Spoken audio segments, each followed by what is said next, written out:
Halo Sobat Naik Level, balik lagi dengan kami di channel Naik Level. Di video kali ini kami akan melakukan analisa saham ADMF secara fundamental, seasonality, benchmarkologi, dan teknikal teman-teman ya. Ini akan kita bahas secara umum saja dan secara singkat. Oke, semoga video ini bisa memberikan sesuatu buat teman-teman sebelum melakukan pembelian atau penjualan saham ADMF. Oke, kita akan langsung masuk aja. Yang pertama kita akan secara singkat aja bahas company profile ya. Jadi di Adira ini namanya PT Adira Dinamika Multi Finance atau Adira Finance, berdiri sejak 1990 atau sudah 32 tahun berjalan. Produk utamanya adalah pembiayaan kendaraan bermotor baru atau bekas. Jadi kalau teman-teman pengen beli mobil, motor, terus pengen kredit, itu bisa lewat Adira. Pemegang saham utamanya adalah Bank Danamon dan masyarakat hanya 7,93% teman-teman ya. Kemudian ini listing date-nya 2004 dengan IPO, harga IPO-nya 2325. Jumlah lembar saham yang dilempar ke masyarakat itu ada 100 juta lembar saham waktu itu ya, tapi sekarang sudah tinggal 79 juta. Ya, pemegang saham data terakhir bulan Mei adalah 5.613 investor yang memiliki saham ADMF. Kemudian di laporan keuangannya ekuitas ada saldo laba yang belum ditentukan penggunanya sebesar 8,5 triliun teman-teman ya, atau 8.500 miliar. Ya, jadi ini perusahaan yang profitable. Kemudian kita akan bahas secara fundamentalnya. Ya, omset dan profitnya teman-teman ya. Ini adalah garis besar gambaran omset Adira teman-teman ya. Naik terus 2020, Covid 2021 dampaknya mulai turun tapi nggak begitu terpengaruh teman-teman ya. Omsetnya terakhir 2021 8,6 triliun. Dengan profitnya ini memang tidak stabil teman-teman ya. Namun di tahun 2021 terakhir itu profitnya 1,2 triliun atau 14% profit bersihnya teman-teman ya. Jadi cukup tinggi. Kemudian omset dan profit di Q1 2022 ini juga stabil teman-teman ya. 2 triliunan ya, 2 triliunan. Kemudian profitnya 300 miliar atau 15% profit bersihnya. Jadi ini cukup stabil ya perusahaannya. Kemudian valuasi PE standard deviation. Secara harga saat ini itu ada di 6,12, untuk titik pusatnya ada di 6,4, plus satunya 8,5 dan plus 2-nya 10,7. Kalau dikalikan ya, kalau misalnya kembali ke harga titik pusatnya, maka harganya akan menjadi 8.358. Kalau plus 1 akan menjadi 11.100 karena ini price earning-nya trailing 12 month ya, 12 bulan ke belakang itu 13.06. Dan ini juga pernah mencapai di plus 1 dan plus 2 ya. Kalau misalnya mencapai balik sampai ke plus 2, maka harganya akan mencapai 13.900 dengan catatan earningnya atau labanya tidak berubah teman-teman ya.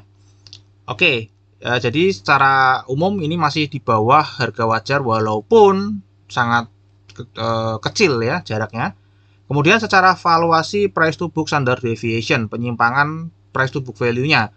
Saat ini diperdagangkan di 0,93 price to book value, kemudian titik pusatnya ada di 0,942.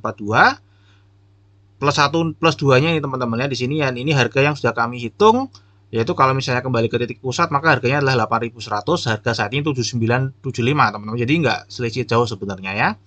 Harga terjauhnya dari sini. Kalau misalnya dia kembali ke nilai buku 1 aja 8.600 ya teman-teman ya. Jadi cukup lumayan.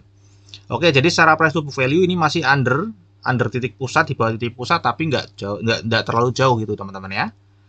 Kemudian berikutnya adalah dividen. Jadi sekali lagi dividen ini adalah penting, uang tunggu bagi seorang fundamental yang menunggu ya, membutuhkan waktu untuk menunggu yang cukup lama. Ya, Adira ini cukup rajin ya membagikan dividen, tidak pernah absen setiap tahunnya. Dan ini adalah range-nya, paling kecil 242 dan paling tinggi 2.700. Ini cukup besar teman-teman ya. Harga saat ini 7975, jadi kalau misalnya teman-teman beli di harga 7975 dan mendapatkan uang tunggu per tahunnya itu antara range 3% sampai 33,8%.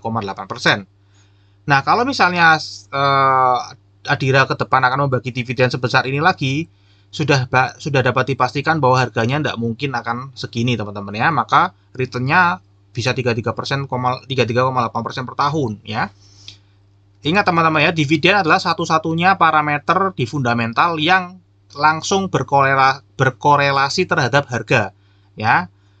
Jadi kalau misalnya dividennya jumbo seperti ini, mau nggak mau, suka nggak suka, harganya pasti akan naik walaupun tidak ada bandarnya. Kenapa? Karena itu adalah sentimen yang sangat positif yang bisa menggerakkan semua orang dalam waktu bersamaan.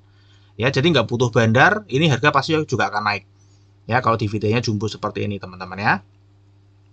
Oke, kemudian ini adalah pertanyaan basic ya yang saya tambahkan di fundamental. Jadi maukah Anda membeli perusahaan yang sudah 32 tahun berjalan di sektor pembiayaan dan profitable ya, sudah memiliki 8,5 triliun saldo laba ditahan, belum ditentukan penggunaannya.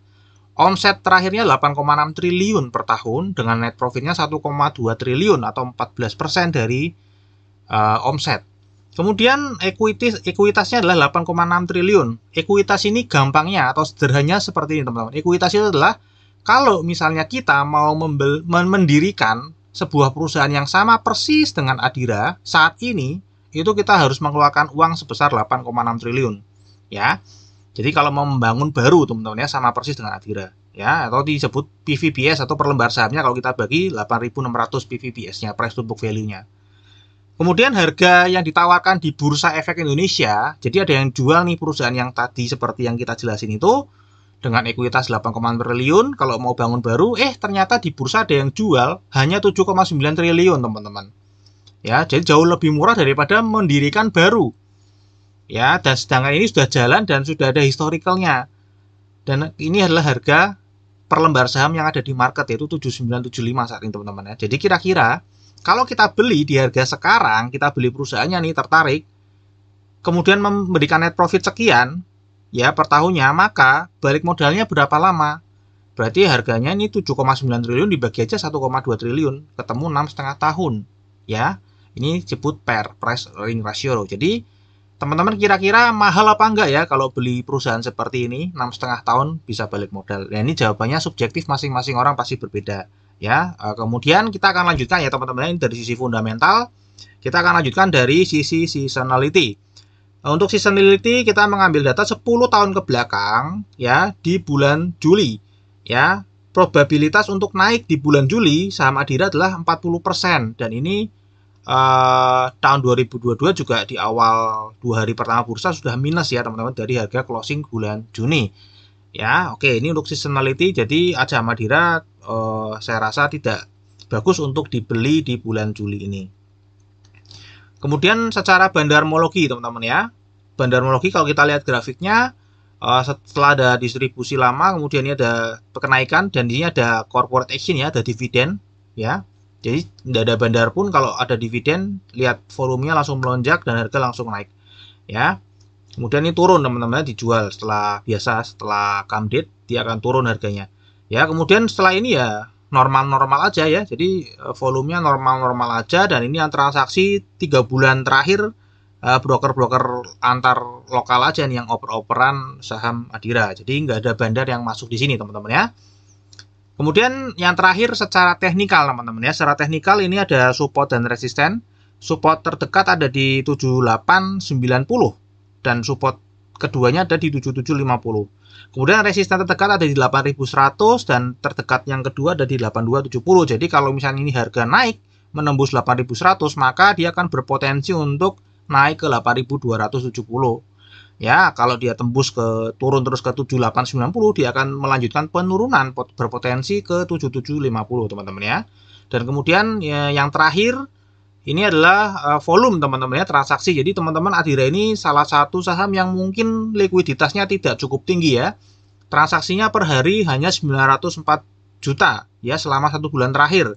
Nah, ini teman-teman bisa mengira-ngira kalau misalnya teman-teman punya modal beli di Adira misalnya 10 juta ya mungkin nggak akan kesulitan untuk mencairkan sahamnya menjadi uang ya teman-teman. Tapi kalau misalnya teman-teman cukup besar, misalnya ada 500 juta atau setengahnya dari transaksi yang terjadi seperti biasanya, itu maka akan cukup sulit untuk mencairkan dalam waktu singkat. Teman-teman harus mencicil ya, butuh waktu beberapa hari, atau kalau teman-teman paksakan jual hari itu, mungkin penjualan teman-teman akan menggerakkan harga. Itu ya teman-teman ya. Oke, sampai di sini dulu video analisanya. Semoga bermanfaat buat teman-teman semua. Mohon dukung channel ini dengan subscribe, like, dan share ke teman-teman. Sampai jumpa di video kami yang berikutnya. Terima kasih.